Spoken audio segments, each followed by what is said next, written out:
Hi friends, Swathi sisters welcome. అందరూ బాగున్నారా? మా ఛానల్ని కానీ ఫస్ట్ టైం చూస్తున్న వాళ్ళు అయితే లైక్ చేసి షేర్ చేసి సబ్స్క్రైబ్ చేయండి. ఓకేనా ఫ్రెండ్స్? ఇవాళ ఏంటంటే వర్షినికి కొంచెం ఫీవర్గా ఉందని ఇంటికి వచ్చింది కదండి. వర్షినికి ఏం కావాలని అడిగితే నాన్ వెజ్ అడిగిందండి. చికెన్ అండ్ జ్వరంగా ఉన్నప్పుడు పెట్టకూడదు కదండి, అందువల్ల చికెన్ కాకుండా వర్షినికి ఇష్టమైన శాండ్విచ్ చేస్తానని శాంతి ప్రయోగాలన్నీ చేస్తుందండి. ప్రయోగాలు ఏం కాదులేండి, శాంతి అయితే మటుకు శాండ్విచ్ షవర్మా అవి చాలా బాగా చేస్తుందండి. ఇంతకు ముందు వీడియోలో కూడా మీరు చూసారు కదా. అది షవర్మాకి కావాల్సినవి, శాండ్విచ్కి కావాల్సిన ప్రిపరేషన్ అంతా చేసుకుంటుందండి. ముందుగాన చీజు ముక్కలదే తీసుకుందండి. ఇదేంచి ముందు బటర్ తీసుకుందండి. బటర్ తీసుకొని క్యాబేజీ, క్యాప్సికమ్, క్యారెట్ అన్నీ చిన్న ముక్కల కింద తరిగేసుకుందండి. పన్నీరును ముందు చీజ్లో పన్నీర్ వేపుకుంటుందండి, ఆ చిన్న ముక్కల కింద చేసుకొని. ఎందుకంటే పీసెస్ మీద వేస్తే కనుక మనకి చక్కగా బాగా స్మూతీగా అన్ని పీసెస్కి తగులుతుందని పన్నీరు అలా కూడా వేసేసుకోవచ్చు. ఓవెన్ ఉన్న వాళ్ళు అయితే డైరెక్ట్గా వేపక్కర్లేదు. కానీ మనది ఓవెన్ కాదు కదా, ప్యాన్ మీద కదా చేస్తున్నాం, అందువల్ల పన్నీర్ కూడా వేపుతుంది. పన్నీరు ఆ వెజిటేబుల్స్ అన్నీ కూడా లైట్గా చిన్నదేనండి, మరీ ఎక్కువగా కూడా కాదు. ఒక 10 నిమిషాలు ఇలా వేయించుకొని ఉప్పు, కారం, మిరియాల పొడి జల్లుకుంది. కారం వేయలేదండి, సారీ, ఓన్లీ మిరియాల పొడి ఒక్కటే జల్లిందండి. మిరియాల పొడి ఒకటే జల్లి ఉప్పును ఈ మ్యాగీ మసాలా ప్యాకెట్ మనకి బయట అమ్ముతున్నారు కదండి 5 రూపీస్కి, మ్యాగీ మసాలా ప్యాకెట్ వేసుకుంటుందండి. ఇంతలో మౌలిక కూడా టమాటా సాస్ లేదని టమాటా సాస్ తెచ్చింది. ఇంక ఇది ఇలా కొంచెం రోస్టింగ్ అవగానే అంతా ఒక కళాయిలోకి తీసుకొని పక్కన పెట్టుకుందండి. పెట్టుకొని ఇప్పుడు వర్షినికి ఏమించి పిజ్జా స్టైల్లో చేస్తుందండి. బ్రెడ్ ముక్కలకి ముందు చీజ్ రాసుకుందండి. రాసుకొని దానికి ఏంచి టమాటా సాసు, మైనీస్, స్పైసీ మైనీస్ అవి కలుపుకొని మొత్తం సాసెస్ అన్నీ కూడా అప్లై చేసుకొని ఆ కర్రీ పైన పెట్టిందండి. పెట్టాక దాని మీద చీజ్ వేసిందండి. మీకు అగోండి ప్రాసెస్ అంతా కూడా చూపిస్తుంది చూడండి. అలా మొత్తంగా దానికి డిప్ చేసుకుంది. దీనికి మనం చపాతీకి కూడా సేమ్ ప్రాసెస్ అండి. ఇట్లాగే మనం చపాతీ చేసుకొని దానికి ఏంచి మనం ఆమ్లెట్ వేసుకొని దాని మీద ఇది రోల్ చేసుకున్నాక అప్పుడు దానికి మైనీస్ ఇది రాసి వెజిటేబుల్స్ వేసుకొని రోల్ చేసుకోవడమేనండి. మైనీస్ పిల్లలకి ఇలా రాసి కంటే ఇలా వెజిటేబుల్స్లో కలిపేస్తుంది, అందరికీ సమానంగా అది మైనీస్ కరెక్ట్గా అవుతుందని. ఇలా కలిపడం వల్ల చాలా టేస్టీగా ఉందండి, వెజిటేబుల్స్ అన్నిటికీ కూడా పట్టి. ఇంకా పిల్లలందరూ వెయిటింగ్ అండి. ఇంకా శాంతి చుట్టూ చేరిపోయి నన్ను అయితే వీడియో తీసుకొనివ్వలేదండి. ఓ పక్క యశు, ఓ పక్క తను, మౌలిక, ఇంకా వర్షిని అందరూ. ఇంక ఇప్పుడు చూసారా ఆ కర్రీ అంతా కూడా కొంచెం రోస్టెడ్ చేసుకుంది కదా, అదంతా కూడా బ్రెడ్ మీద వేసుకుందండి. వేసుకున్నాక చీజ్ వేసుకుంటుంది.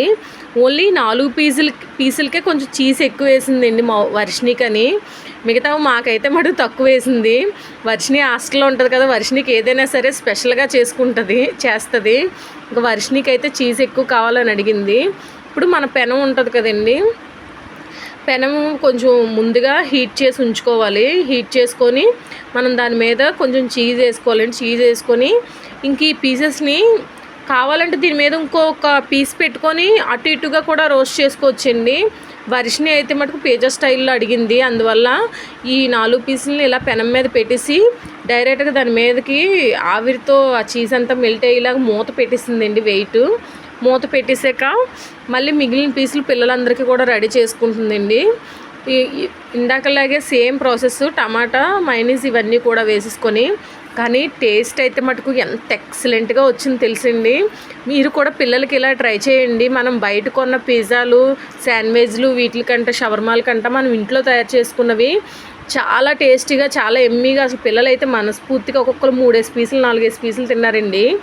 అదే మనం బయట తినాలంటే ఒక పీసే మనకి 20 రూపీస్ అయితే 50 రూపీస్ అలా కూడా ఉంటుంది. శాంతి అయితే మటుకు ఎవ్రీ సండే ఇలా చేస్తుందండి. అసలు పిల్లలకి అయితే మటుకు చాలా ఇష్టంగా తింటున్నారు. ఇంకా రేపే వర్షిని హాస్టల్కి వెళ్ళిపోద్దండి, అందువల్ల ఇంకా శాంతి ఇదంతా కూడా ప్రిపేర్ చేస్తుంది.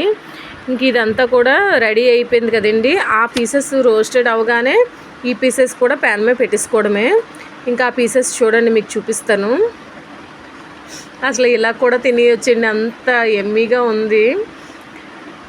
ఇంకా మీకు మూత తీస్తుంది చూడండి, మూత తీసి మీకు చూపిస్తుంది. చీజ్ చూసారా ఎలా సాగుతుందో.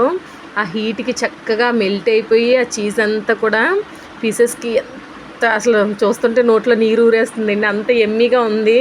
మీరు కూడా కంపల్సరీ పిల్లలకి ట్రై చేయండి. మీరు ట్రై చేసి ఎలా ఉందో కామెంట్ చేయండి. ఓకేనా ఫ్రెండ్స్, నేను ఇంత కష్టపడి వీడియోలు తీస్తుంది, మీరు మీ విలువైన సమయాన్ని మాకు కేటాయించి మాకు లైక్ చేస్తే నాకు చాలా మోటివేషన్గా ఉంటుందండి. ఇలాగే చిన్నపిల్లలు ఉన్న వాళ్ళు మటుకు ఈ వీడియోని షేర్ చేయండి. అసలు చాలా సులువుగా మనం పిజ్జా తయారు చేసుకోవచ్చండి. చాలామంది పిజ్జా అంటే పిజ్జా ప్యాన్ ఉండాలి, పిజ్జా కింద బేస్ ఉండాలి, ఇది అదే అని అనుకుంటారండి. అవి ఏమి అక్కర్లేకుండా ఓన్లీ బ్రెడ్ బన్స్తో కూడా చేసుకోవచ్చండి చాలా సులువుగాన. అసలు పిల్లలకి హెల్దీ వేలో కూడా ఇది ఎన్ని వెజిటేబుల్స్ అయినా వేసుకోవచ్చండి. స్వీట్ కార్ను, క్యాప్సికము, ఇంకా అన్ని వెజిటేబుల్స్ అన్నీ కూడా వేసుకోవచ్చు. అసలు పిల్లలకన్నా ముందు నేనే ఒక పీస్ తినేసానండి, అంత ఎమ్మీగా ఉంది అసలు. ఇంకా వర్షిని చూసారా, పాప మొహం అయితే మటుకు వర్షిని పీకిపోయిందండి. ఇంక వర్షినికి ఫీవర్ బాగా ఇదయింది కదండి, ఆ కోర్స్ కూడా వాడించాక ఇంకా వర్షిని కూడా ఒక 2 డేస్లో మళ్ళీ హాస్టల్కి పంపించేస్తానండి. ఇంకా అందరూ కూడా చాలా బాగా ఎంజాయ్ చేశారు. ఇంకా శాంతి ఇంకో సెకండ్ ట్రిప్ కూడా చేసింది. ఇంకా శాంతి, నేను అందరం కూడా చాలా బాగా ఎంజాయ్ చేసామండి. ముఖ్యంగా ఈ శాండ్విచ్ మా నాన్నకి బాగా నచ్చిందండి. మీరే చేసుకొని తినేస్తున్నారు, మాకు పెట్టట్లేదని మా నాన్న అయితే మా నాన్నకు కూడా పంపించిందండి. ఈ అన్నిటికంటే ఒకంత అయితే మా డాక్టర్ గారు అమ్మాయి మా ఫ్రెండ్ మాధురి ఉంది కదండి, నేను ఉన్నప్పుడు చేయలేదు, నేను హైదరాబాద్ వెళ్ళిపోయాక మీరు చేసుకొని తింటున్నారు అని అండి. కానీ చాలా బాగా కుదిరిందండి. అసలు మేము ఇంతలా కుదురుతుందో అని అనుకోలేదు. చాలా బాగా సెట్ అయ్యిందండి. మీరు కూడా ఇంట్లో కంపల్సరీ ట్రై చేయండి. ఓకేనా ఫ్రెండ్స్, అందరికీ బాయ్.